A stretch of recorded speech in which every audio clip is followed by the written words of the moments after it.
I'm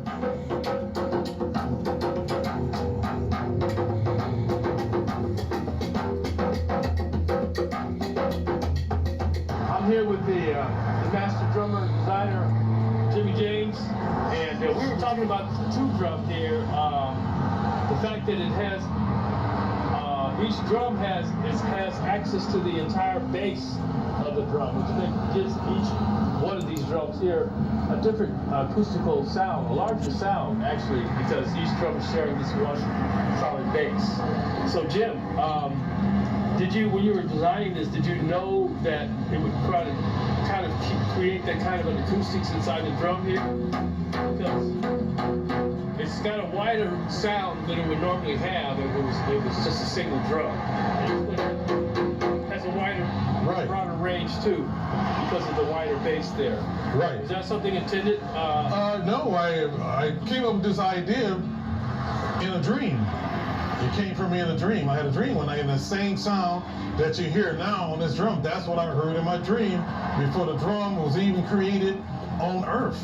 I mean, in the dream, it's a dream. Were you playing the drum? Yes, I was playing the drum. Yep. Okay, so when you woke up, what was the first thing you did? Grab pencil and paper, looking for a pencil and paper to draw out the sketch for the drum. Okay. And that's how I started. So now, who do you think would be your market here with this type of drum? This instrument, you know? Any Remo or... Well, no, what I mean is it's an unusual instrument by itself. Right. So you would draw a particular type of drummer or musician towards this concept. Now, it seems like because it's new and innovative that it would cross over into a lot of different type of drumming and drummers. Like Jim, maybe it has a djembe sound, maybe it has conga sound, all in one instrument. So is there any particular drummers you think see? You won't see the conga players, the conga players. But the drum has a different type of sound that other drums don't have. Because, a lot of drummers, conga drums, you slap, ring, slap, ring. But this one here is like, you can hear the difference.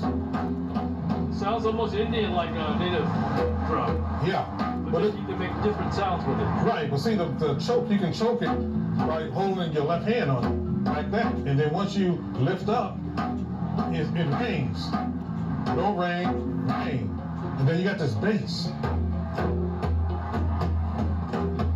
Hear that bass?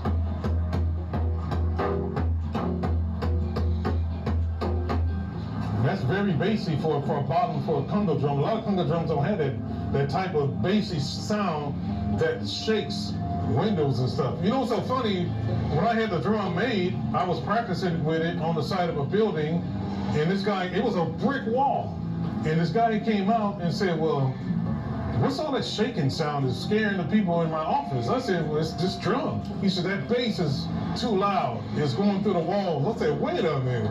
How can the bass go through the walls? He said, I'm telling you, it's too loud. And that was very strange that he said that. Unusual.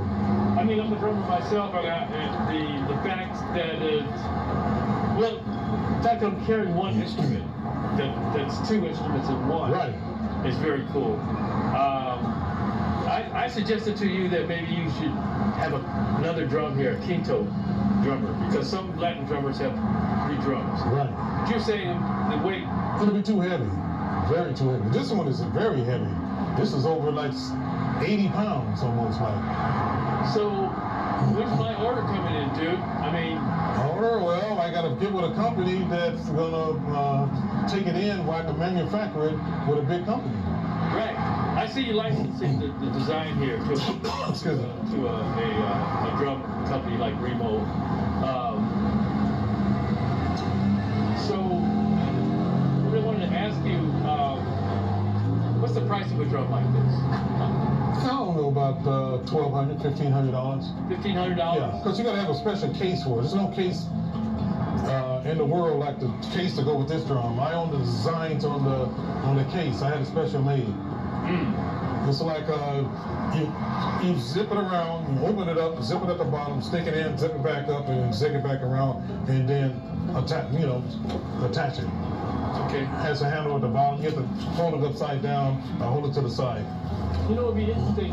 I'm doing this series called Languages of the Drum, the Voices of Culture. It would be interesting to have the different drummers from different countries see what their approach would be on an instrument like this. Right. Even from drummers, the Indian tabla drummers, Right. using their fingers and stuff like that. You know, it's totally experimental. Now, would you consider this an American instrument? It's like an American instrument, you know. Yes, because it was a manufacturer here in Los Angeles in the United States, but it was made in Ghana, Africa. But it's like a conga. It's a conga drum, a two-headed conga drum. Okay. The two different sounds going into one, but the sound's still separated. You have a hall here, but when you hit them, you vibrate each other, but the sound is still separate. I don't know how that is. Maybe it's a spiritual thing going on, but when you're playing it, you still get two separate sounds still going into one, and then the bass is at the bottom. Right. So do you practice a lot with these drums since they're kind of a new instrument in a way? Well, I get different sounds that most people wouldn't think about. Maybe. Well, I didn't play it so much. I already know it's about already. You want to play a little bit for us? Yeah.